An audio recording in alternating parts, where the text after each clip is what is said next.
Hi friends, welcome back to my channel. So ಇವತ್ತು ನಾನು ನನ್ನ ಡೇನ ಒಂದು ಹೆಲ್ದಿ ಡ್ರಿಂಕಿಂದ ಸ್ಟಾರ್ಟ್ ಮಾಡ್ತಾ ಇದ್ದೀನಿ, ಅಂದರೆ ಸೀಬೆಕಾಯಿ ಮಿಲ್ಕ್ ಶೇಕಿಂದ ಸ್ಟಾರ್ಟ್ ಮಾಡ್ತಾ ಇದ್ದೀನಿ. ಸೊ ನಾನಿಲ್ಲಿ ಸೀಬೆಕಾಯಿನ ಜಾಸ್ತಿ ಚೇಪೆಕಾಯಿ ಅಂತಲೇ ಹೇಳೋದು, ನಾನು ಅದೇ ರೀತಿ ಹೇಳ್ತೀನಿ. ಚೇಪೆಕಾಯಿನ ಇದು ಮಿಲ್ಕ್ ಶೇಕ್ನ ನನಗಿಂತ ನಮ್ಮ ಯಜಮಾನ್ರು ಚೆನ್ನಾಗಿ ಮಾಡೋದ್ರಿಂದ ಅವ್ರ ಕೈಲೇ ಮಾಡಿಸ್ತಾ ಇದ್ದೀನಿ. ಇಲ್ಲಿ ಒಂದು ಚೇಪೆಕಾಯಿನ ಹೆಚ್ಕೊಳ್ತಾ ಇದ್ದೀವಿ ಸಣ್ಣ ಸಣ್ಣಗೆ. ಅದನ್ನು ನಾವು ಮಿಕ್ಸಿ ಜಾರ್ಗೆ ಹಾಕ್ಕೊತಾ ಇದ್ದೀವಿ. ಮಿಕ್ಸಿ ಜಾರ್ ಹಾಕ್ಕೊಂಡ್ಮೇಲೆ ಇಲ್ಲಿ ಸ್ವಲ್ಪ ನಾವು ಹಾಲನ್ನ ಮಿಕ್ಸ್ ಮಾಡ್ತಾ ಇದ್ದೀವಿ. ನೀವು ಕಾಯಿಸಿರೋ ಹಾಲಾದರೂ ಸರಿ ಅಥವಾ ಹಸಿ ಹಾಲಾದರೂ ಸರಿ ಹಾಕ್ಕೊಂಡು ಗ್ರೈಂಡ್ ಮಾಡ್ಕೊಂಡ್ಬಿಟ್ರೆ ಚೇಪೆಕಾಯಿ ಜ್ಯೂಸ್ ಆಯಿತು ಅಂತಲೇ, ರೆಡಿ ಆಯಿತು ಅಂತಲೇ. ಇದಕ್ಕೆ ಸ್ವಲ್ಪ ಸಾಲ್ಟು, ಸ್ವಲ್ಪ ಖಾರದ ಪುಡಿ ಹಾಕ್ಕೊಂಡ್ರೆ ತುಂಬಾ ಟೇಸ್ಟಿಯಾಗಿರುತ್ತೆ, ತುಂಬಾ ಟೇಸ್ಟಿಯಾಗಿತ್ತು.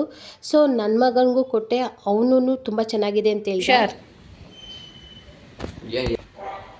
ಹೇಗಿದೆ ಜ್ಯೂಸು? ಸೀಬೆಕಾಯಿ ಜ್ಯೂಸ್ ಥರ ಇದೆ, ಚೆನ್ನಾಗಿಲ್ಲ. ನನ್ನ ಮೇಲೆ ಹಣೆ ಇಟ್ಟಳು, ನನ್ನ ಮೇಲೆ ಹಣೆ ಇಟ್ಟಳು. ನಿಜವಾಗ್ಲೂ ಚೆನ್ನಾಗಿಲ್ವಾ? ಬೊಂಬಾಟಾಗಿದೆ. ಸ್ವಲ್ಪ ಡವ್ ಕಚ್ತಾನೆ ಅವನ ಹಾಗೇನೆ. ಅದಾದಮೇಲೆ ಜ್ಯೂಸ್ ಎಲ್ಲ ತೊಗೊಂಡ್ವಿ. ಅದಾದಮೇಲೆ ಊರಿಂದ ಒಂದು ಪುಟಾಣಿ ಹಲಸಿನಕಾಯಿ ತಂದಿದ್ರು ನನ್ನ ಯಜಮಾನ್ರು.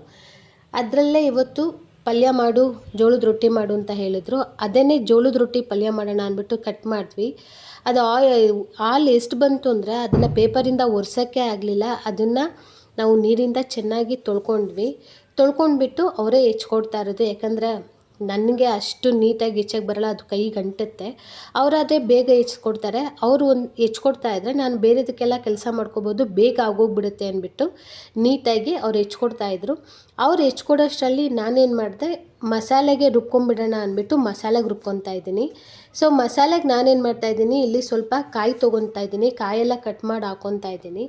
ಕಾಯಿ ಹಾಕಿದ್ಮೇಲೆ ಇಲ್ಲಿ ಒಂದು ಗೆಡ್ಡೆ ಬೆಳ್ಳುಳ್ಳಿ ತೊಗೊಂಡಿದ್ದೀನಿ. ಅದಾದಮೇಲೆ 1 ಇಂಚು ಶುಂಠಿ ಹಾಕ್ಕೊತಾ ಇದ್ದೀನಿ. 1 ಇಂಚು ಶುಂಠಿ ಹಾಕ್ಕೊಂಡ್ಮೇಲೆ ಸ್ವಲ್ಪ ಚಕ್ಕೆ ಹಾಕ್ಕೊತಾ ಇದ್ದೀನಿ. ಚಕ್ಕೆ ಆದಮೇಲೆ ಇಲ್ಲಿ 5ರಿಂದ 6 ಲವಂಗ ಹಾಕ್ಕೊತಾ ಇದ್ದೀನಿ. ಲವಂಗ ಆದಮೇಲೆ 2 ಸ್ಟಾರ್ ಹೂ ಹಾಕ್ಕೊತಾ ಇದ್ದೀನಿ.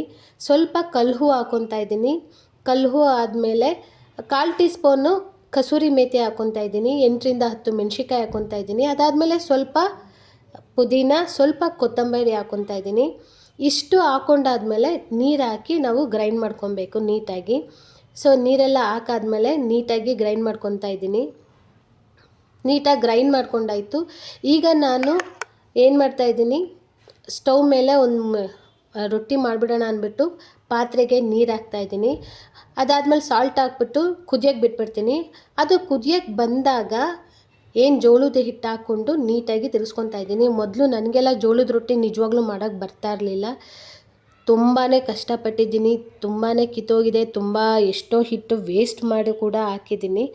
ಬಟ್ ಈಗ ತಕ್ಕ ಮಟ್ಟಗಂತೂ ಮಾಡ್ತಾಯಿದ್ದೀನಿ. ನಮ್ಮ ಅತ್ತೆ ಅಷ್ಟು ಪರ್ಫೆಕ್ಟ್ ಅಲ್ಲ, ಅಮ್ಮ ತುಂಬಾ ಚೆನ್ನಾಗಿ ಮಾಡ್ತಾರೆ. ಬಟ್ ನಾನೀಗ ಓಕೆ ಮಾಡೋದು ಕಲ್ತಿದ್ದೀನಿ. ಅದನ್ನೇನು ಮಾಡ್ತಾಯಿದ್ದೀನಿ, ಎಲ್ಲ ಹಿಟ್ಟನ್ನ ಸ್ವಲ್ಪ ಆರಬೇಕದು, ಯಾಕಂದರೆ ಅದನ್ನು ಮಿದ್ಕೋಬೇಕು. ಅದು ತಣ್ಣಗಾಗೋಷ್ಟರಲ್ಲಿ ನಾನೇನು ಮಾಡ್ತಾಯಿದ್ದೀನಿ, ಇಲ್ಲಿ ಕುಕ್ಕರ್ಗೆ ಸ್ವಲ್ಪ ಎಣ್ಣೆ ಹಾಕ್ಕೊಂಡು 1 ಬೇ ಲೀಫ್ ಹಾಕ್ಕೊತಾ ಇದ್ದೀನಿ. ಬೇ ಲೀಫ್ ಹಾಕ್ಕೊಂಡ್ಮೇಲೆ ಇಲ್ಲಿ 3 ಈರುಳ್ಳಿ ಹಾಕ್ಬಿಟ್ಟು ಅದನ್ನು ಫ್ರೈ ಆಗೋಕ್ಕೆ ಬಿಡ್ತಾಯಿದ್ದೀನಿ. ಯಾಕಂದರೆ ಈರುಳ್ಳಿ ಫ್ರೈ ಆಗೋಕ್ಕೆ ಸ್ವಲ್ಪ ಟೈಮ್ ತೊಗೊಳುತ್ತೆ. ಅಷ್ಟರಲ್ಲಿ ಇದು ಹಿಟ್ಟು ನಾದ್ಕೊಂಬಿಡೋಣ ಅಂತ ನಾದ್ಕೊತಾ ಇದ್ದೀನಿ. ಹಿಟ್ಟು ಇಲ್ಲಿ ತೀರಾ ತಣ್ಣಗೂ ಆಗಬಾರ್ದು, ಸ್ವಲ್ಪ ಬಿಸಿ ಇದ್ದಂಗೆ ನಾದ್ಕೊಬೇಕು, ಆವಾಗ ನೀಟಾಗಿ ನಾದ್ಕೋಬೋದು. ಅಷ್ಟರಲ್ಲಿ ಇಲ್ಲಿ ಈರುಳ್ಳಿ ಫ್ರೈ ಆಗಿತ್ತು. ಇಲ್ಲಿ 3 ಟೊಮೊಟೊ ಹಾಕ್ಕೊತಾ ಇದ್ದೀನಿ. 3 ಟೊಮೊಟೊ ಹಾಕ್ಕೊಂಡು ನೀಟಾಗಿ ಫ್ರೈ ಮಾಡ್ಕೊತಾ ಇದ್ದೀನಿ. ಅದು ಫ್ರೈ ಆದಮೇಲೆ ನಾವೇನು ರುಬ್ಕೊಂಡಿದ್ವಿ ಮಿಶ್ರಣ ಹಾಕಬೇಕು. ಮಿಶ್ರಣ ಹಾಕ್ಬಿಟ್ಟು ಇದನ್ನು ಏನು ಮಾಡಬೇಕು, ನಮಗೆ ಅದನ್ನು ಸ್ವಲ್ಪ ಹಸಿ ವಾಸನೆ ಹೋಗೋವರೆಗೂ ಇದನ್ನು ಕುದಿಸ್ಬೇಕಾಗುತ್ತೆ. ಯಾಕಂದರೆ ಎಲ್ಲ ಹಸಿ ಮಸಾಲೆನೇ ಹಾಕಿರೋದ್ರಿಂದ ಅದು ಹಸಿ ವಾಸನೆ ಇರುತ್ತೆ, ಅದಕ್ಕೆ ಸ್ವಲ್ಪ ಕುದಿಸ್ಕೊಬೇಕು. ಅದಾದಮೇಲೆ ಇಲ್ಲಿ ಸ್ವಲ್ಪ ಅರಿಶಿನ ಹಾಕ್ಕೊತಾ ಇದ್ದೀನಿ.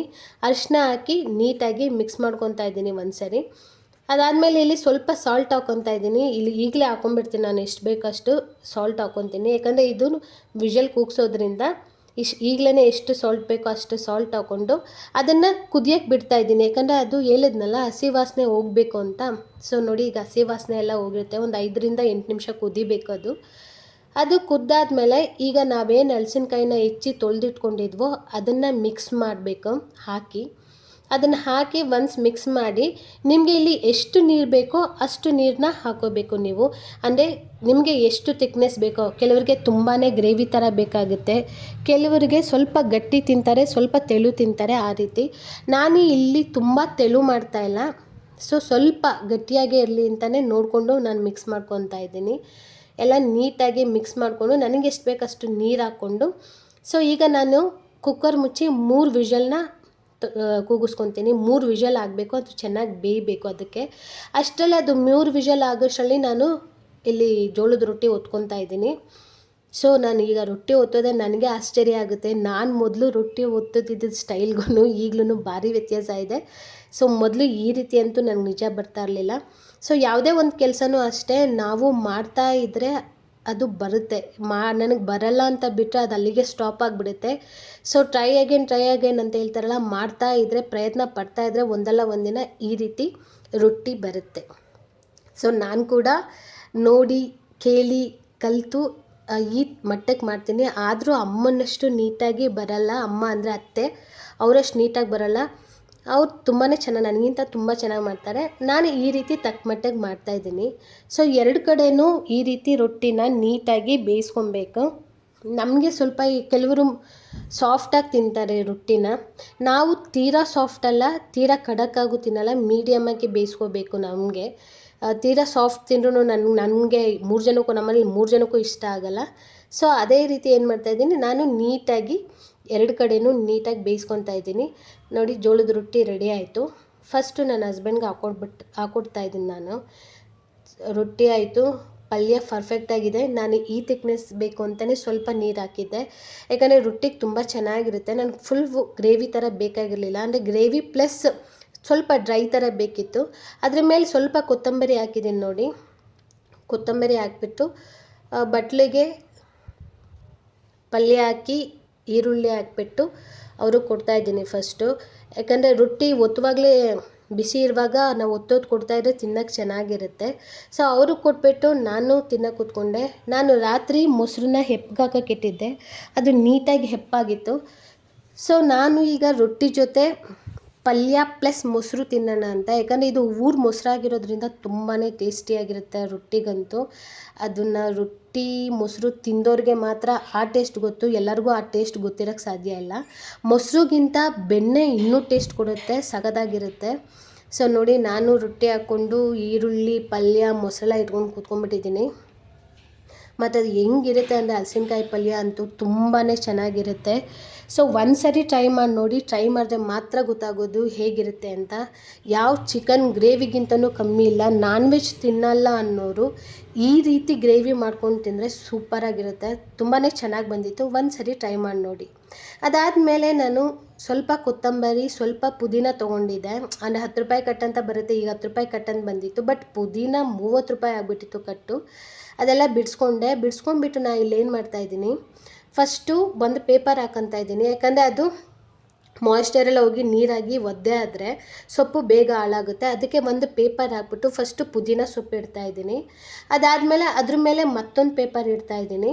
ಮತ್ತೊಂದು ಪೇಪರ್ ಇಟ್ಬಿಟ್ಟು ಕೊತ್ತಂಬರಿ ಸೊಪ್ಪನ್ನ ಇಡ್ತಾಯಿದ್ದೀನಿ. ಈ ರೀತಿ ಮಾಡೋದ್ರಿಂದ ನಿಮಗೆ ಒಂದು ಸೊಪ್ಪು ಹಾಳಾಗಕ್ಕೆ ಸ್ಟಾರ್ಟ್ ಆದರೆ ಮತ್ತೊಂದು ಸೊಪ್ಪು ಇಮಿಡಿಯೇಟ್ಲಿ ಅದ್ರ ಜೊತೆ ಹಾಳಾಗಕ್ಕೆ ಸ್ಟಾರ್ಟ್ ಆಗಿಬಿಡುತ್ತೆ. ಸೊ ಅದಕ್ಕೋಸ್ಕರ ಒಂದು ಸೊಪ್ಪು ಆದಮೇಲೆ ಮತ್ತೊಂದು ಸೊಪ್ಪಿಗೆ ನಾನು ಈ ರೀತಿ ಪೇಪರ್ ಕೊಟ್ಟು ಗ್ಯಾಪ್ ಕೊಡ್ತಾಯಿದ್ದೀನಿ. ಈ ರೀತಿ ನೀವು ಸ್ಟೋರ್ ಮಾಡ್ಕೊಳ್ಳೋದ್ರಿಂದ 20 ದಿವಸದವರೆಗೂ ಫ್ರೆಶ್ಶು ಸೊಪ್ಪೇನಾಗಿರುತ್ತೆ, ಫ್ರೆಶ್ ಆಗೇ ಇರುತ್ತೆ, ಯಾವುದೇ ರೀತಿ ಹಾಳಾಗಲ್ಲ. ಟ್ರೈ ಮಾಡಿ ನೋಡಿ ಒಂದ್ಸರಿ. ನಾನು ಇದೇ ರೀತಿಯೇ ಸ್ಟೋರ್ ಮಾಡಿ ಇಟ್ಕೊಳ್ಳೋದು. ಈ ರೀತಿ ಸ್ಟೋರ್ ಮಾಡಿ ಇಟ್ಕೊಂಡು 20 ದಿನ ಆದ್ರೂ ಕೊತ್ತಂಬರಿ ಆಗ್ಬೋದು, ಪುದೀನ ಆಗ್ಬೋದು, ಎಲ್ಲನೂ ಇದೇ ರೀತಿ ಫ್ರೆಶ್ ಆಗಿರುತ್ತೆ. ಅದಾದಮೇಲೆ ನನಗೆ ಮೆಣಸಿನ್ಕಾಯಿ ತೊಗೊಂಡಿದ್ದೆ. ನಾನು ಮೆಣಸಿನ್ಕಾಯಿನೂ ಅದೇ ರೀತಿ ಸ್ಟೋರ್ ಮಾಡಿ ಇಟ್ಕೊತಾ ಇದ್ದೀನಿ. ಅಂದರೆ ತೊಟ್ಟೆಲ್ಲ ಬಿಡಿಸಿ ಸ್ಟೋರ್ ಮಾಡಿ ಇಟ್ಕೊತಾ ಇದ್ದೀನಿ. ತೊಟ್ಟಿತ್ತು ಅಂದರೆ ಮೆಣಸಿನ್ಕಾಯಿ ಬೇಗ ಹಾಳಾಗುತ್ತೆ, 100% ಇದು. ಸೊ ತೊಟ್ಟು ತೆಗೆದು ಇಟ್ಟರೆ ತುಂಬ ದಿವಸ, 1 ಮಂತ್ವರೆಗೂ ನೀವು ಇಟ್ಕೋಬೋದು. ಅದಾದಮೇಲೆ ಈವ್ನಿಂಗು ನನ್ನ ಹಸ್ಬೆಂಡು ಊರಿಂದ ಹಲಸಿನಕಾಯಿ ತಂದಿದ್ದರು. ಹಲಸಿನಕಾಯಿನ ಬಿಡಿಸಿ ಕೊಡ್ತಾಯಿದ್ರು ನಮಗೆ. ಎಷ್ಟು ಸ್ವೀಟಾಗಿತ್ತು ಅಂದರೆ ಅವರು ಬಿಡಿಸಿ ಬಟ್ಲಿಗೆ ಹಾಕ್ತಾ ಇದ್ದಂಗೆ ನಾವಿಲ್ಲಿ ತಿಂದು ಖಾಲಿ ಮಾಡ್ತಾಯಿದ್ವಿ. ಸೊ ಅಷ್ಟು ಚೆನ್ನಾಗಿತ್ತು, ತುಂಬಾ ಟೇಸ್ಟಿಯಾಗಿತ್ತು. ಸೊ ಎಲ್ಲ ಇದೇ ರೀತಿ ಕೂತ್ಕೊಂಡು ಹಲಸಿನ ತೊಲೆ ಎಲ್ಲ ತಿಂದ್ವಿ, ಚೆನ್ನಾಗಿತ್ತು, ಖಾಲಿ ಮಾಡಿದ್ವಿ. ಅದಾದಮೇಲೆ ಊರಿಂದ ಹಾಲು ತಂದಿದ್ದರು, ಅದರಲ್ಲಿ ಇವತ್ತು ಮಸಾಲ ಟೀ ಮಾಡ್ತೀನಿ ಅಂದರು. ನಾವು ಸಾಮಾನ್ಯವಾಗಿ ಕಾಫಿ ಟೀ ಜಾಸ್ತಿ ಕುಡಿಯಲ್ಲ, ಊರ ಹಾಲು ಆಗಿರೋದ್ರಿಂದ ಮಸಾಲ ಟೀ ಮಾಡ್ತೀನಿ ಅಂದರು. ಹಾಲು ಇಟ್ಬಿಟ್ಟು ಸ್ವಲ್ಪ ಟೀ ಪೌಡರ್ ಹಾಕ್ತಾಯಿದ್ದಾರೆ. ಆ ಟೀ ಪೌಡರ್ಗೆ ಪುಟಾಣಿ ಕಲ್ಮೆಲ್ಲಿ, ಸ್ವಲ್ಪ ಇಲ್ಲಿ ಅರ್ಧ ಸ್ಟಾರ್ ಹೂ ತೊಗೊಂಡಿದ್ದಾರೆ, ಅದಾದಮೇಲೆ 2 ಲವಂಗ, ಸ್ವಲ್ಪ ಚಕ್ಕೆ, ಅದಾದಮೇಲೆ ಸ್ವಲ್ಪ ಶುಂಠಿ ತೊಗೊತಾ ಇದ್ದಾರೆ. ಇದನ್ನು ನೀಟಾಗಿ ಕುಟ್ಕೊತಾ ಇದ್ದಾರೆ. ನೀಟಾಗಿ ಕುಟ್ಕೊಂಡು ಏನು ಟೀ ಕುದೀತಾ ಇದೆಯೋ ಅದಕ್ಕೆ ಹಾಕಿದ್ರು. ಅದಾದಮೇಲೆ ಸ್ವಲ್ಪ ಸಕ್ಕರೆ ಹಾಕಿದ್ರು. ನನಗಿಲ್ಲಿ ಸ್ವಲ್ಪ ಸಕ್ಕರೆ ಟೀಗೆ ಜಾಸ್ತಿ ಬೇಕು, ಅವ್ರಿಗೆ ಕಮ್ಮಿ ಬೇಕು. ನನಗಂತೂ ಸಕ್ಕರೆ ಬೇಕು ಟೀಗೆ. ಚೆನ್ನಾಗಿತ್ತು, ತುಂಬಾ ಚೆನ್ನಾಗಿತ್ತು. ಒಂದ್ಸರಿ ಟ್ರೈ ಮಾಡಿ ನೋಡಿ. ಮಸಾಲ ಟೀ ಅಂದರೆ ಇನ್ನೂ ಸ್ವಲ್ಪ ಕೆಲವ್ರು ಜಾಸ್ತಿ ಹಾಕ್ಬೋದು, ನಾವಿಲ್ಲಿ ಇಷ್ಟೇ ಹಾಕೋದು. ಚೆನ್ನಾಗಿ ಬಂದಿತ್ತು, ಟೀ ಎಲ್ಲ ಕುಡಿದ್ವಿ. ಸೊ ಇವತ್ತು ನಿಮಗೆ ಒಂದು ಹೆಲ್ತ್ ಟಿಪ್ಸಲ್ಲಿ ಒಂದೆಲ್ಗ ಸೊಪ್ಪು ಬಗ್ಗೆ ಹೇಳೋಣ ಅಂತ. ಇದು ಒಂದೆಲ್ಗ ಸೊಪ್ಪು, ಇದನ್ನು ಸರಸ್ವತಿ ಸೊಪ್ಪು ಅಂತ ಕೂಡ ಕರೀತಾರೆ. ಸೊ ನನಗೆ ಒಂದೆಲ್ಗ ಸೊಪ್ಪು ಅಂತಲೇ ಗೊತ್ತು. ಇದನ್ನು ನೀವು 3-4 ಮಕ್ಕಳಿಗೆ ಬೆಳಿಗ್ಗೆ ಖಾಲಿ ಹೊಟ್ಟೆಲಿ ತಿನ್ನಿಸೋದ್ರಿಂದ ಬುದ್ಧಿ ಚುರುಕಾಗುತ್ತೆ ಅಂತಾರೆ. ಹೌದು, 100ಕ್ಕೆ 100 ಇದು ಸತ್ಯ. ಯಾಕಂದರೆ ನಾನು ನಮ್ಮ ಪಾಟಲ್ಲಿ 12 ವರ್ಷದಿಂದ ಬೆಳೀತಾ ಇದ್ದೀನಿ. ಮೊದಲೆಲ್ಲ ದುಡ್ಡುಗೆ ತಂದು ತಿನ್ನಿಸ್ತಾ ಇದ್ದೆ. 12 ವರ್ಷದಿಂದ ನನ್ನ ಮಗನಿಗೆ ಬಿಡ್ದಂಗೆ ಕೊಡ್ತಾ ಇದ್ದೀನಿ. ಸುಮಾರು 12 ವರ್ಷದಿಂದ ಕಂಟಿನ್ಯೂಸ್ ಆಗಿ ತಿಂತಾ ಇದ್ದಾನೆ. ಬುದ್ಧಿ ಚುರುಕಂತೂ ಖಂಡಿತ ಆಗುತ್ತೆ. ಒಂದ್ಸರಿ ಟ್ರೈ ಮಾಡಿ ನೋಡಿ ಅಂತ ಹೇಳ್ತಾ ಈ ವಿಡಿಯೋ ಇಲ್ಲಿಗೆ ಎಂಡ್ ಮಾಡ್ತಾ ಇದ್ದೀನಿ. ಈ ವಿಡಿಯೋ ನಿಮ್ಗೇನಾದ್ರು ಇಷ್ಟ ಆದರೆ ಲೈಕ್ ಮಾಡಿ, ಶೇರ್ ಮಾಡಿ, ಸಬ್ಸ್ಕ್ರೈಬ್ ಮಾಡಿಕೊಂಡು ನನ್ನ ಚಾನಲ್ನ ನೋಡಿ ಅಂತ ಹೇಳ್ತಾ ಥ್ಯಾಂಕ್ ಯು, ಬಾಯ್.